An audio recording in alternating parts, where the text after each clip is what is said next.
semua, selamat hari Minggu. Saat ini kita memulaikan ibadah sekolah minggu kita. Mari kakak jemput yang di rumah untuk bangkit berdiri. Kita memulaikan dengan doa, kita mau bersyukur. Katakan, Bapa, Engkau baik. Haleluya.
Di mana malam telah berlalu Tuhan, dan pada pagi hari ini Tuhan, kami boleh ada pada tempat ini Tuhan. Tuhan Yesus, sebentar Tuhan kami akan memulai ibadah sekolah minggu kami Tuhan. Biarlah Tuhan selalu menyertai kami Tuhan, berkati kami Tuhan. Terima kasih Tuhan Yesus atas kasih karunia-Mu dan penyertaan-Mu terhadap kehidupan kami. Inilah doa dan permohonan kami Tuhan, kami panjatkan di dalam nama Tuhan Yesus Kristus. Haleluya, amin. Puji Tuhan, ibadah kita telah buka dengan doa. Mari kakakmu undang semuanya berdiri terus. Kita mau memuji Tuhan. Tepuk tangan Yesus dulu. 1, 2, 3. Tepuk tangan Yesus. Yes. Yesus. Yesus. Yes. Nah, kita akan memuji Tuhan di tangga pujian kuda-kudaki gunung yang tinggi. Semuanya pergerakan ya.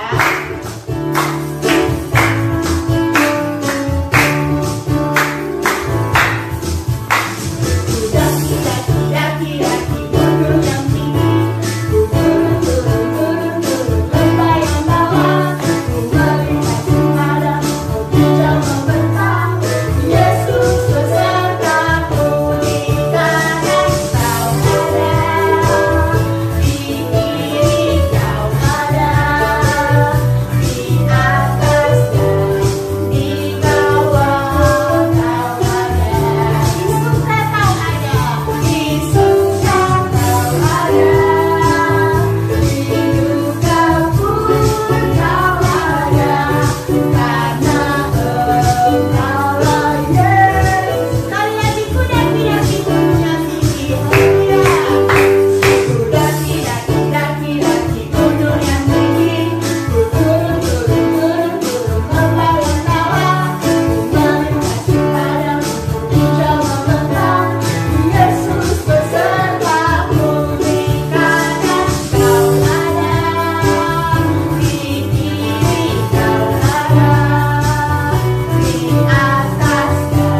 Tuhan, kita mau tutup mata, lipat tangannya, kita angkat pujian firman Tuhan ku dengar.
puji-pujian dari kami, semuanya boleh menyenangkan hati Tuhan. Sebentar Tuhan, kami mau mendengarkan sebagian dari firman-Mu, ajar kami supaya kami bisa duduk diam, ajar kami supaya kami boleh mengerti apa yang akan kami dengarkan melalui hamba-Mu ya Tuhan. Terima kasih Tuhan Yesus, ini menjadi doa kami, di dalam nama Tuhan Yesus Kristus kami berdoa, haleluya, amin. Amin. Nah, semuanya duduk dengan manis, kita akan mendengarkan firman Tuhan. Puji Tuhan anak-anak. Selamat pagi semuanya. Apa kabar anak-anak? Lama gak bertemu sama Tante Rina. Kangen Tante sama kalian semuanya. Puji Tuhan. Kita sudah memuji Tuhan, sudah menyanyikan Tuhan. Pastinya Tuhan senang dengan setiap nyanyian anak-anak. Amin. Nah, kita masuk dalam pemberitaan firman Tuhan. Hari ini firman Tuhan kita berjudul tentang Yesus Kristus batu penjuru yang terdapat di dalam 1 Petrus pasal 2 ayat 1-10. Nah, anak-anak Tante Rina akan bacakan di dalam ayat 6-7 saja ya. Sebab ada tertulis dalam kitab suci, sesungguhnya aku meletakkan di Sion sebuah batu yang terpilih, sebuah batu penjuru yang mahal, dan siapa yang percaya kepadanya tidak akan dipermalukan. Karena itu bagi kamu yang percaya ia mahal, tetapi bagi mereka yang tidak percaya, batu yang telah dibuang oleh tukang-tukang bangunan telah menjadi batu penjuru dan telah menjadi batu sentuhan dan suatu batu sandungan. Nah, sebelum Tante Rina menceritakan atau membawakan firman Tuhan ini, menjelaskan firman Tuhan hari ini, Tante Rina mau bertanya terlebih dahulu. Ayo anak-anak, siapa yang tahu apa itu batu penjuru? Ada yang tahu? Oke, Tante Rina akan jelaskan kepada anak-anak ya. Batu penjuru itu adalah salah satu bahan bangunan yang dibutuhkan oleh si tukang bangunan. Ya, sekali lagi, batu penjuru itu adalah salah satu bahan bangunan yang dibutuhkan oleh si tukang bangunan. Nah, batu penjuru itu dibuat sebagai dasar atau fondasi dan diletakkan di sudut ruangan. Jadi sebelum seorang tukang bangunan membangun satu bangunan, ada fondasinya bukan? Ada. Gunanya fondasi itu ada sebagai penahan atau sebagai dasar. Supaya apa? Bangunan itu bisa berdiri kokoh. Tetapi untuk batu penjuru itu beda. Batu penjuru itu ada satu. Itu batu yang besar. Letaknya ada di sudut. Jadi seorang tukang bangunan sebelum membangun, batu penjuru itu diletakkan di sudut bangunan. Nah, dari sudut itu nanti si pembangun itu, si juru bangunan itu akan menarik-tarik tali dari sana ke dari kiri ke kanan, dari kanan ke kiri, supaya apa? Supaya lurus. Supaya apa lagi? Supaya bangunan itu bisa berdiri dengan rapi. Jadi kegunaan daripada batu penjuru itu adalah supaya bangunan yang dibangun oleh si pembangun itu bisa berdiri dengan kokoh. Kemudian bangunan itu tidak miring atau tidak tinggi sebelah. Nah, itulah kegunaan daripada batu penjuru. Alkitab katakan bahwa batu penjuru itu adalah bicara tentang Yesus. Coba Tante mau baca sebentar sama kalian di dalam ayat 7. Di sana dikatakan batu yang telah dibuang oleh tukang-tukang bangunan. Jadi batu penjuru itu dibuang oleh tukang bangunan. Arti rohaninya adalah batu penjuru tadi Tante katakan adalah gambaran daripada Tuhan Yesus. Sedangkan tukang bangunan itu adalah bangsa Israel. Nah, dikatakan bahwa batu penjuru itu dibuang. Artinya Yesus sebagai batu penjuru ditolak. Siapa yang menolaknya? Bangsa Israel. Padahal bangsa Israel ini adalah bangsa pilihan Tuhan. Tetapi mereka menolak Yesus. Apa yang terjadi setelah itu? Akhirnya mata Yesus tertuju kepada bangsa-bangsa yang lain. Siapa itu bangsa-bangsa yang lain? Bangsa-bangsa yang lain itu adalah termasuk kita semua yang ada di Indonesia ini. Kita yang tidak masuk hitungan. Kenapa?